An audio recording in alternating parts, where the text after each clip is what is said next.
I spent $1,000 on my best friend's wedding favors. She refused to pay and uninvited me. What I discovered at her Hawaiian wedding will shock you. I, 32F, find myself in a complicated situation with my best friend Maria, 31F, and our mutual friend Steve, 33M. The three of us have been close since our college days at State University, where we bonded over late-night study sessions and shared dreams of making it big in the city. Maria and I met during freshman orientation. We clicked instantly, bonding over our shared love for vintage fashion and indie music. Steve joined our duo a year later when we all ended up in the same marketing class. He was the class clown, always ready with a witty comment or a silly prank to lighten the mood during stressful exam periods. After graduation, we all moved to the city together, sharing a tiny 2-bedroom apartment to save on rent. Those early years were tough but fun. We'd pool our meager entry-level salaries for Friday night takeout and cheap wine, spending hours talking about our hopes and dreams for the future. As the years went by, we all started to find our footing in our careers. Maria landed a job at a prestigious PR firm, Steve started his own graphic design business, and I worked my way up to become a marketing manager at a tech startup. Despite our busy lives, we always made time for our weekly dinner tradition, rotating cooking duties and catching up on each other's lives. Everything changed when Maria met Ryan, 34M, at a work event 3 years ago. Ryan was charming, successful, and came from a wealthy family. Maria was smitten from the start. As their relationship progressed, we saw less and less of Maria. Our weekly dinners became monthly, then bi-monthly. Steve and I tried to be understanding, knowing how exciting new love can be, but we couldn't help feeling a bit left behind. Last year, Ryan proposed to Maria during a romantic getaway to Paris. Maria was over the moon, and of course, she asked me to be her maid of honor. I was thrilled to accept, eager to reconnect with my best friend and help her plan her dream wedding. Maria and Ryan decided on a destination wedding in Hawaii, scheduled for this summer. The planning process was intense. Maria had always been a perfectionist, but wedding planning brought out a level of obsession I'd never seen in her before. She wanted everything to be Instagram perfect, from the invitations to the table settings. As maid of honor, I threw myself into my duties. I organized a beautiful bridal shower at Maria's favorite rooftop bar, complete with custom cocktails and a photo booth. For her bachelorette party, I arranged a weekend spa getaway for our closest girlfriends. It was expensive, but I wanted Maria to have the best experience possible. About 3 months before the wedding, Maria approached Steve and me with a request. She wanted us to create personalized gift bags for each guest, filled with local Hawaiian treats and handmade items. She envisioned these as a way to welcome guests to the island and thank them for making the trip. Steve and I agreed, thinking it would be a fun project to work on together. We spent countless evenings and weekends researching Hawaiian culture, sourcing local products, and crafting unique items. We ordered custom-made kukui nut leis, locally made chocolates, and mini bottles of Hawaiian rum. Steve designed beautiful, hand-painted wooden ornaments with each guest's name, while I put together booklets of Hawaiian phrases and customs. The process was time-consuming and more expensive than we initially anticipated. We had to order supplies in bulk, deal with shipping delays, and redo several items that didn't meet Maria's exacting standards. By the time we finished, Steve and I had spent around $2,000 on materials alone, not counting the hours of labor we put in. A month before the wedding, Maria called me, bubbling with excitement. Her parents, who had initially offered to pay for just the venue, had decided to cover the entire cost of the wedding as a gift. Maria was ecstatic because it meant she and Ryan could upgrade several aspects of their wedding, like hiring a live band instead of a DJ and adding a photo booth. I was genuinely happy for Maria, but I also saw an opportunity. I mentioned that Steve and I had already spent quite a bit on the wedding favors, and suggested that maybe she could reimburse us for the materials since she now had extra money in her budget. Maria got quiet and then said she'd think about it. A week later, Maria called again, but this time her tone was completely different. She sounded annoyed and accused me of being greedy. She argued that as her maid of honor and best friend, I should be willing to contribute to her special day without expecting anything in return. She reminded me of all the times she had been there for me, like when she helped me move apartments or when she supported me through my breakup with my ex-boyfriend 2 years ago. I was hurt and confused by her reaction. I tried to explain that $1,000 was a significant amount for me, especially with the added costs of traveling to Hawaii for the wedding, buying a bridesmaid dress, and all the other expenses that come with being in a wedding party. But Maria wouldn't budge. She accused me of trying to ruin her wedding and said she was disappointed in me for putting money above our friendship. The situation escalated when Steve found out about Maria's refusal to reimburse us. He was furious, feeling that Maria was taking advantage of our friendship. He threatened to not attend the wedding, saying he couldn't support someone who treated her friends this way. Maria's response was to uninvite both of us, claiming she didn't want negative energy at her wedding. Now, 3 weeks before the wedding, I'm left feeling hurt, angry, and $1,000 poorer. The money is a significant hit to my savings, which I've been building up to finally take that photography course I've been dreaming about for years. Steve is encouraging me to sell the wedding favors online to recoup our costs, but I feel that would be a petty move and might permanently damage my friendship with Maria. Our friend group is divided over the issue. Some, like our college friend Mia, 32F, are siding with Maria, saying that as her maid of honor, I should have been willing to spend the money as a gift. Others, like our former roommate Tyler, 33M, think Maria is being unreasonable and entitled. I'm torn about what to do. Maria and I have been through so much together, from celebrating job promotions to consoling each other through family troubles. She was there for me when my dad was diagnosed with cancer 2 years ago, spending nights with me at the hospital and helping me manage work while I cared for him. Can I really throw away over a decade of friendship over this? But at the same time, I can't help but feel that Maria's behavior has revealed a selfish side of her that I've never seen before. Is this who she truly is? Or is it just wedding stress bringing out the worst in her? I'm at a loss. Should I try to make amends and salvage our friendship? Should I follow Steve's advice and sell the wedding favors to recoup our costs? Or should I just cut my losses and move on, accepting that sometimes friendships run their course? Any advice would be greatly appreciated. I feel like I'm losing not just my best friend, but a part of my history and identity as well. Update 1. It's been 2 weeks since my original post, and I want to thank everyone for their advice and support. Your perspectives have really helped me navigate this difficult situation. A lot has happened, and I wanted to give you all an update. After much reflection, I decided to reach out to Maria one last time. I sent her a long email explaining my feelings and why I felt hurt by her actions. I reminisced about our friendship from the time we first met at freshman orientation, bonding over our shared love for obscure indie bands, to the support we've given each other through various life challenges. I emphasized that I valued our friendship and wanted to find a way to resolve this issue. To my surprise, Maria responded within a few hours. Her email was a mix of apology and justification. She admitted that she had been stressed about the wedding and took it out on me unfairly. She confessed that the pressure of planning a destination wedding, combined with trying to impress Ryan's wealthy family, had been overwhelming her.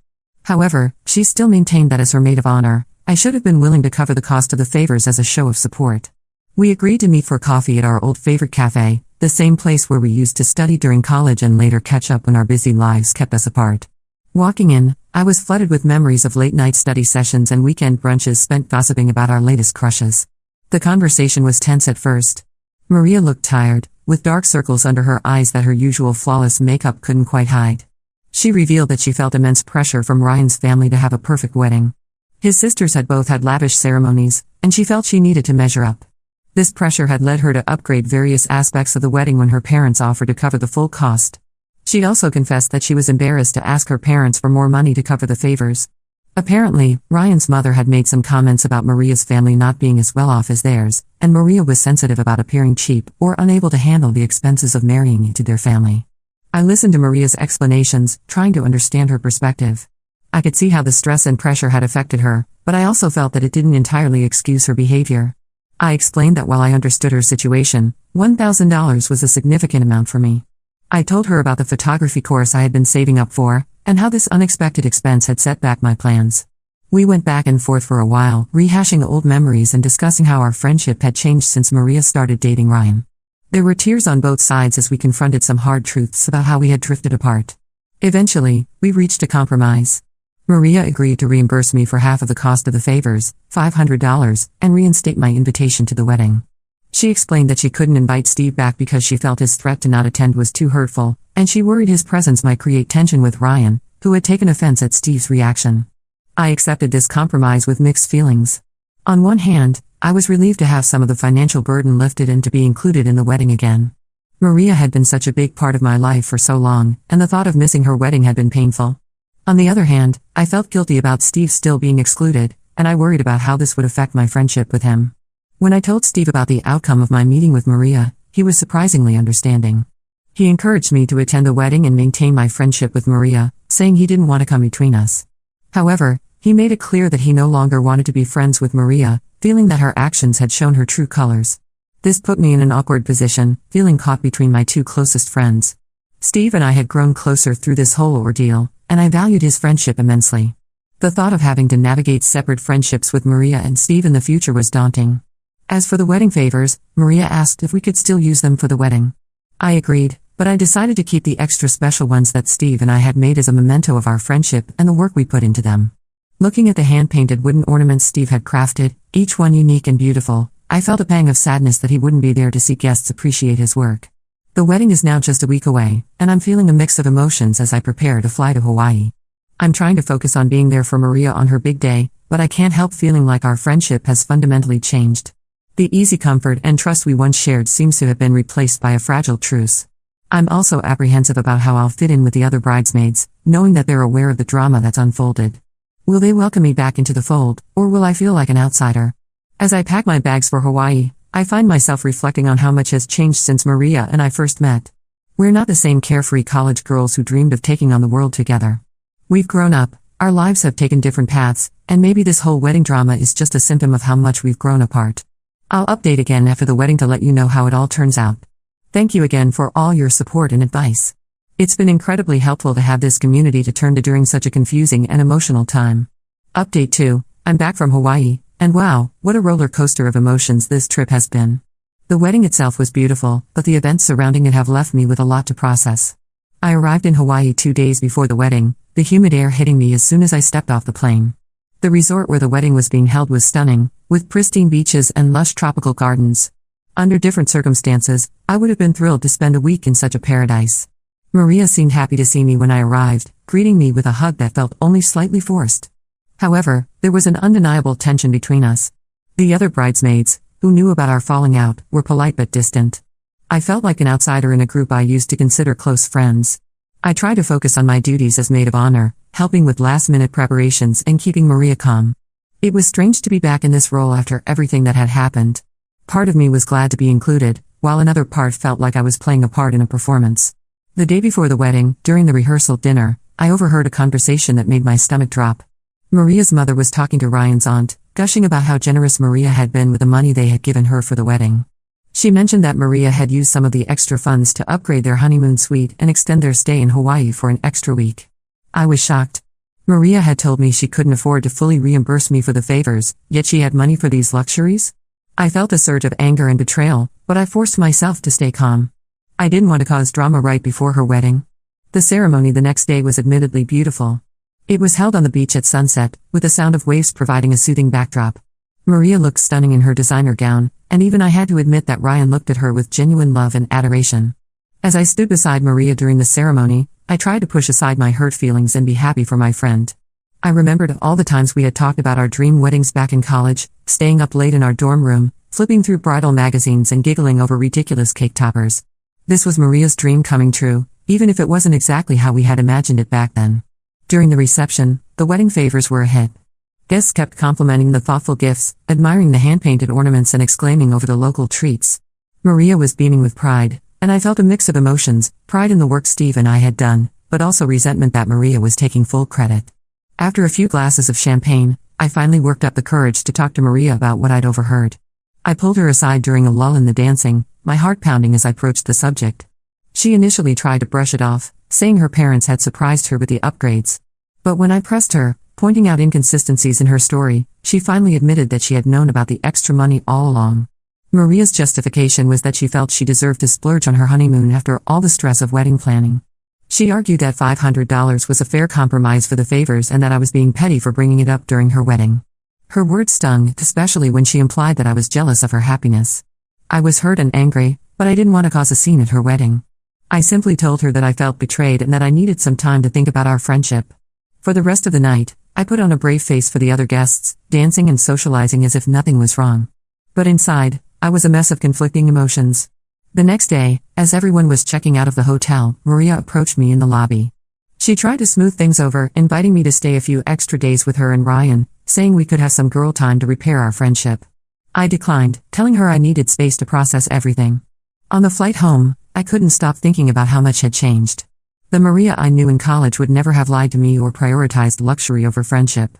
Had she always been this way and I just hadn't seen it? Or had her relationship with Ryan and the pressure from his family changed her? Once I was back home, I met up with Steve and told him everything that had happened. He was supportive and angry on my behalf, validating my feelings of betrayal. We spent hours talking, reminiscing about our college days and wondering how we had ended up here. Steve suggested we sell some of the leftover favor supplies online to recoup more of our costs. At first, I was hesitant, feeling like it would be a final nail in the coffin of my friendship with Maria. But the more I thought about it, the more I realized that I needed to start prioritizing myself and my own financial well-being.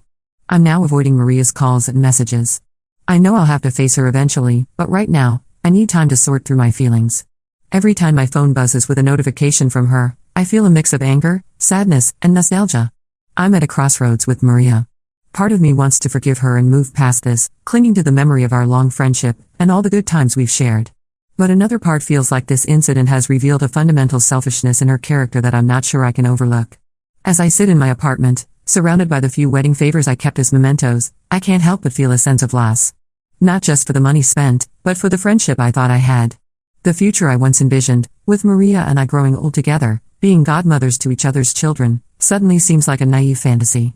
I'll update one more time once I've had more time to reflect and decide how to move forward. Thank you all for your continued support and advice. It means more than you know to have a place to share these feelings and get unbiased perspectives. Update 3. It's been a month since my last update, and I've finally come to a decision about my friendship with Maria. But before I get to that, let me fill you in on what's happened since I returned from Hawaii. In the weeks following the wedding, Maria continued to reach out to me. Her messages ranged from angry accusations that I had ruined her special day by confronting her about the money, to tearful apologies and pleas to talk things out. The emotional whiplash was exhausting, and I found myself dreading every notification from her. During this time, I leaned heavily on Steve for support. We ended up following through with his suggestion to sell the leftover favor supplies online. It was a bittersweet process, packaging up the items we had put so much time and effort into. But it also felt cathartic, like I was finally taking control of the situation. We managed to recoup about $300 more, which helped ease the financial strain a bit. This process brought Steve and I closer.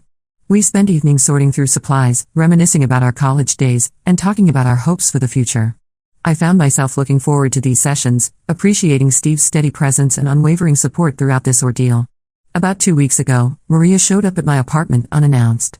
I was shocked to see her standing there, still tan from her extended Hawaiian honeymoon. She was emotional, with mascara-stained cheeks, insisting we needed to talk. Against my better judgment, I let her in. What followed was an intense conversation that lasted for hours. We sat on my couch, the same one where we used to have movie marathons and heart-to-hearts, now feeling like a stranger's furniture. Maria admitted that she had been selfish and dishonest about the money.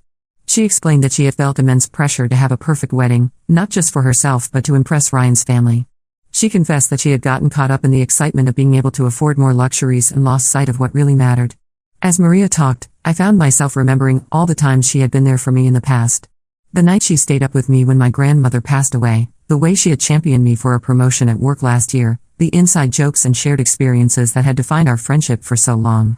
But I also couldn't shake the feeling of betrayal.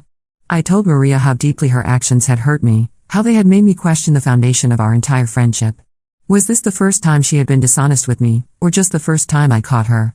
We talked about how our friendship had changed since she started dating Ryan, how we had gradually grown apart without realizing it. Maria admitted that she had been so focused on her relationship and fitting in with Ryan's social circle that she had neglected our friendship. After hours of talking, crying, and soul-searching, I've come to a decision. While I forgive Maria for her actions, I can no longer maintain the close friendship we once had. The trust between us has been too severely damaged, and I realize now that we've grown into different people with different values. I told Maria that I wish her well in her marriage and her life, but that I need to step back from our friendship. It wasn't an easy conversation, and there were more tears on both sides. Maria was upset by my decision but said she understood. We've agreed to be cordial if we run into each other through mutual friends, but we won't be actively maintaining a friendship. As for Steve, our friendship has grown stronger through this experience. We've been spending more time together, and I'm grateful for his unwavering support. There might even be potential for something more than friendship developing between us, but we're taking things slow, both aware of the delicate nature of transitioning from friends to potentially something more. This whole experience has taught me valuable lessons about setting boundaries, the importance of honesty in friendships, and standing up for myself. While it's sad to lose a longtime friend, I feel like I've gained a clearer understanding of what I want and deserve in my relationships. I've also decided to use some of the money we recoup from selling the supplies to finally sign up for that photography course I've been dreaming about. It feels good to be investing in myself and my passions. While this chapter of my life is closing, I'm looking forward to what the future holds, with new wisdom and stronger boundaries to guide me.